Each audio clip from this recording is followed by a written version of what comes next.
So first of all, we are really happy. It's Simandhar Engagement Council is glad that you're doing this for us, and your expertise and your insight on this series is very valuable to so many aspirants who want to go abroad and settle after CPA. So people know that about you a little. Shalini here has an experience of 7 to 8 years. And she's currently working in the mergers and acquisition profile, if I'm right. Right? Yeah. Okay, so we'll start off. Did you always want to settle abroad? Did you always have that dream, or how was it? Not really. I think there comes a phase in everyone's life where you actually want to go abroad. Right. I also went through that phase, but it was not like, yes, I want to do that. It eventually happened for me. I'm happy for that. Yeah, it was a phase I did think of, yes, I want to be there and, do what people, especially New York. It's like how you see it in the movies, yes. Right, absolutely. And I landed here. That's like, I would say a miracle or something, but yes, I did land here. I mean, after seeing your scores, on each score release day, your score releases and says like she's working in New York, and then that's the score she got. So, when you say it's a miracle that you're working there, I find it hard to believe. Like, no, you are like 24/7 studying and working. Your scores say that. So anyway. So when you first started, did you kind of face any challenges, roadblocks, or any of that sort of things? I wouldn't say roadblocks per se, but challenges, yes, of course. Coming from India, especially from a small town, if you're from a small town like me, I've worked in Delhi for like 6-7 years, but US, especially New York, is a whole ball game altogether. Okay. So there's a lot of adjustment phase. And probably you don't realize it, you're going through it, but it hits you in phases. There's a lot of adjustment. But if you keep an open mind, I think you'll get there. Okay. It's a whole cultural shift, yeah. Yeah, so actually I was coming to my next question, being that, like you said, you were working here and that too in Delhi, which is one of the metros here in India. It's kind of big to be working in Delhi itself. So when you kind of, started working in New York offices, I mean, did you find any, of course you found the cultural shift. How would you put that in words? Like what sort of differences did you feel? People here are very professional, one which I feel is missing in India. Right. Sometimes it's good, but sometimes, when you're working, you need to have that professionalism. The other thing I feel is when people are working here, they're actually working. And no offense to anyone, but the culture in India is as such, like we're used to taking breaks, tea break, coffee breaks. Here, if you're working for, let's say, 8 hours, you're actually working for 8 hours. It's your efficient time. We do take breaks, but even our lunch is like a working lunch. You go pick up your lunch, eat it at your desk while you're working. So that's another big difference. And third, I would say is things are a lot more streamlined. This is where you start and this is where you'll end. So I think that are small differences. I mean, you can dig deeper, but at least on the surface, these are the differences. I mean, at the end of the day, they kind of have a big impact. Like, big even impact. If they are very small differences, right? Yes, and they are like very clear on this is what we have set out to achieve and this is what we are going to achieve. So, as a team, when you're working, it's helpful for everyone. Right. You know what we are there to be working on, what we need to achieve. So it's helpful for everyone. Right, absolutely. So you said you kind of faced a few challenges when you started, and then they didn't feel challenges until you started, took a step back and you felt the feeling of challenges. I mean, can you say a little bit more about it? Like, for example, what kind of challenges you personally faced, which you felt? Yes. Again, I would say very small, but it has a very bigger impact. One, we are not as confident as the people here are. Even if you're an extrovert or something, you still can't. Yes, you still can't match the energy people here have. Two, we are not that outspoken. I went through a whole phase where I used to just sit tight, not knowing what to speak, still going through it, still learning. But now at least I know I'm in a phase where I can, strike a conversation for 5-10 minutes, have small talk. So that's like really important. Even if when you're working on a project, it's not about the project, it's not about the work, it's about the connections you build. So that's something I'm still learning. And I'm happy, that I'm getting to experience that, getting to learn that. Sure. The third thing is, again a very small thing, but we are very much used to the British English because that's what our curriculum is. It's different here. When you know, you say some things and they don't understand, and like, okay, what did I say? But you get used to that slowly. True.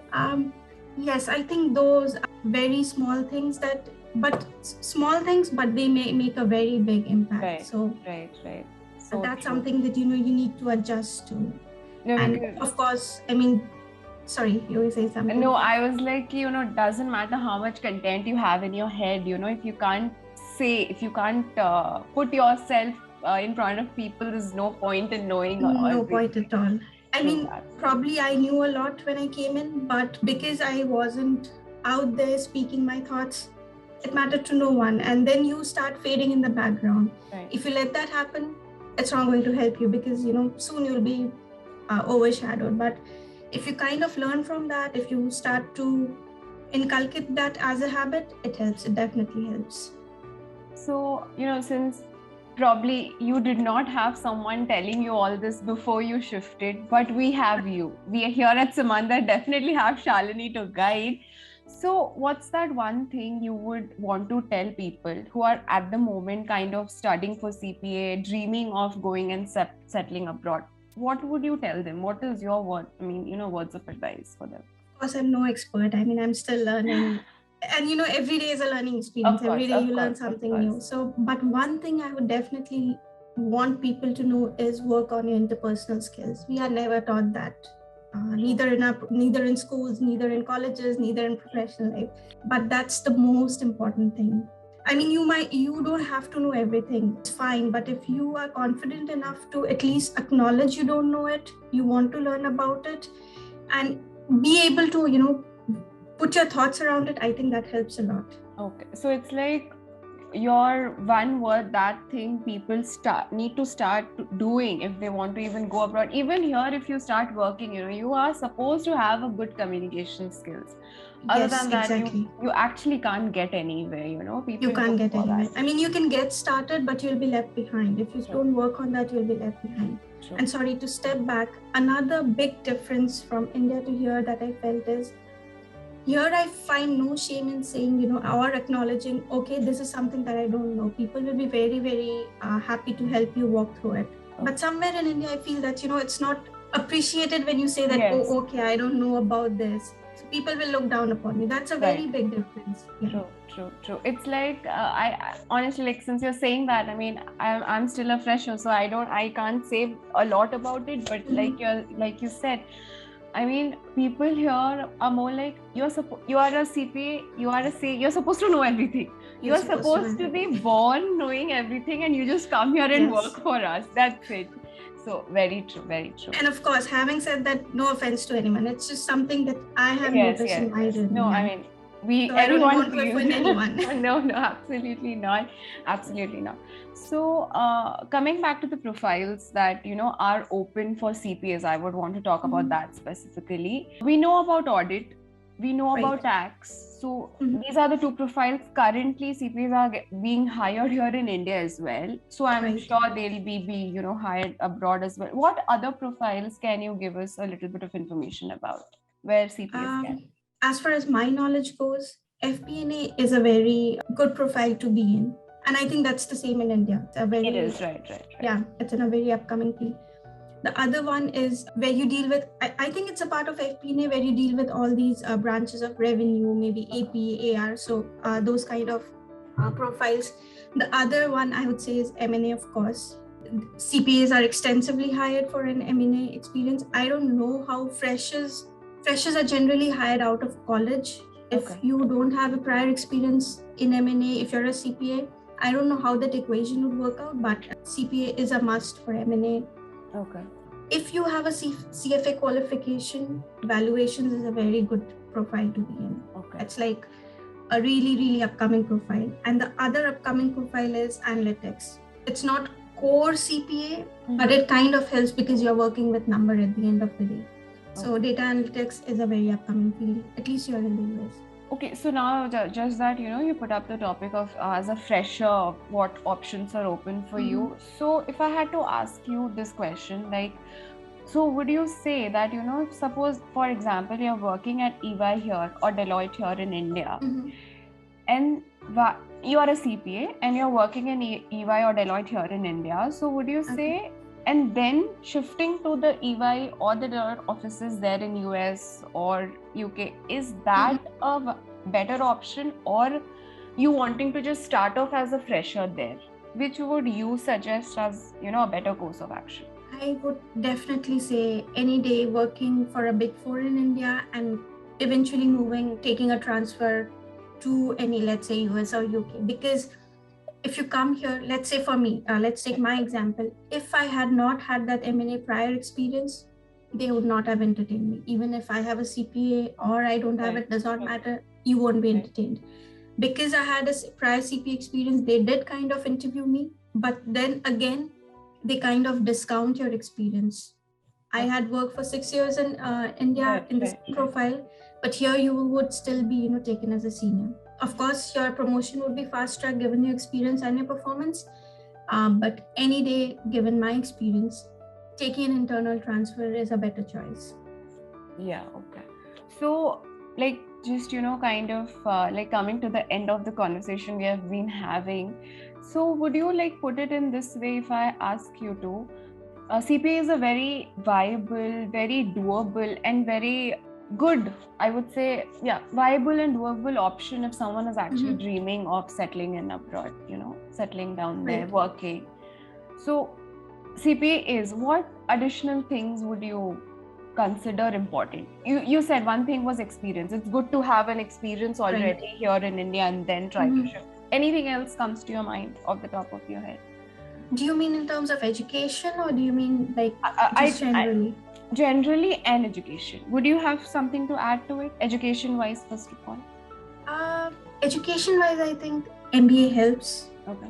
Depending on what you're looking for, MBA definitely helps, because it's like CPA, CA, it's more specific, but because MBA is more generalized, I think it definitely helps. Okay.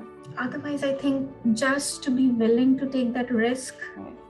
And the other thing is, while we are back in India, we don't realize how difficult the whole process of this visa issue, going through all that stuff it is. We never realize. I never realized. After coming here, I was like, okay, this is something, I never thought of. Sure. If you're willing to take that risk, if you're willing to go through all of that, and if you're willing to put much more than a normal person would put in, I think it's doable. You can do it. So, I'll just inform you. I mean, I'm sure CPA, AICPA started having exams here in India. So now we are we have exams here in India all around the year. So there are more number of CPAs now coming up. So you think that kind of, according to you, as in your personal opinion, do you think that kind of changes the perception there abroad for CPAs from India? Do you think that kind of matters, or it doesn't?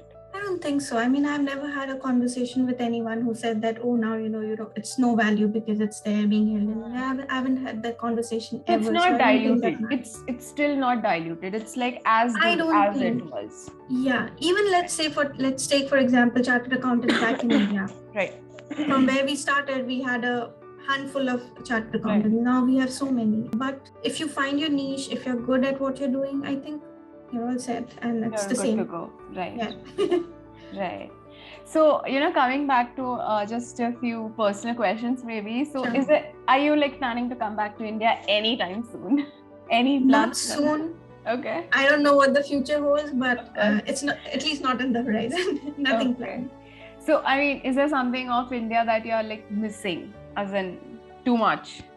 Too much. Too many things. Too much. Family, of course. I've not seen them for 3 years. Okay, 3 years. Because of COVID and everything. That's a different story. But yes, family, of course. The food. You get Indian food here, but you can't get the taste. So is there something of US that you would kind of miss if you plan to shift back to India? Yes, of course. I think the independence, the freedom, and we have nature in India, but it's we're destroying it. Here, it's still maintained. You can still experience that. So, yeah, couple of things I would definitely miss. Couple of things, right. So, now that, we are done with our conversation, I would actually want to say this to you personally. I mean, 𝗔𝗯cie sir is kind of a fan, I would say, okay? he loves you. I mean, he's just a proud mentor that, Shalini is my student. Shalini is a part of Simandhar. So when he wanted me to do this conversation with you, he was like, no, you have to get Shalini on board. And she has a lot to give people. I mean, she's probably a really great mentor as well. So honestly, after this conversation, I can't tell you, Shalini, I'm a fan. This is my fan moment. I got to talk to you. So honestly, I mean, I'm honored. He thinks so highly of me, but I don't know. I've not done nothing great in my life. Just trying to, sail through life like everyone else is. But I'm truly honored. Thank you. No, I mean, when the scores come out and then if someone says something and then it's so hard to study, and then so it's like, no, she's working in New York and she works for 17 hours and then she's got this score. So we are like quiet. There's nothing else to say after what she says. So it was really... The goal is to, give your best. I get an 80 or I get a 90, does not matter. And at least not for me. It might matter for other people, but I gave my best. I know that. So I'm happy. Yeah, I mean, our Simandhar Engagement Council is doing this series for, kind of, I wouldn't say mentoring people who are actually dreaming of going abroad, but then we kind of want to give them an insight of what lies there. Yes. So we are really glad that you are a part of this series and we are thankful. Honestly, I'm honored. No, of course I'm not. honored of to course be doing not. this. It's my pleasure, and happy to do anything I can do to help. Thank you so much, Shalini. Thanks a lot. Appreciate it. Thank you. Have a great day. Have lots of fun, and I'm going to stop bothering you now. So thank you. It was a pleasure. Thank you so much. Thank you. And please take care. Be taking care. Sure. Thank you. Okay. Bye. Bye.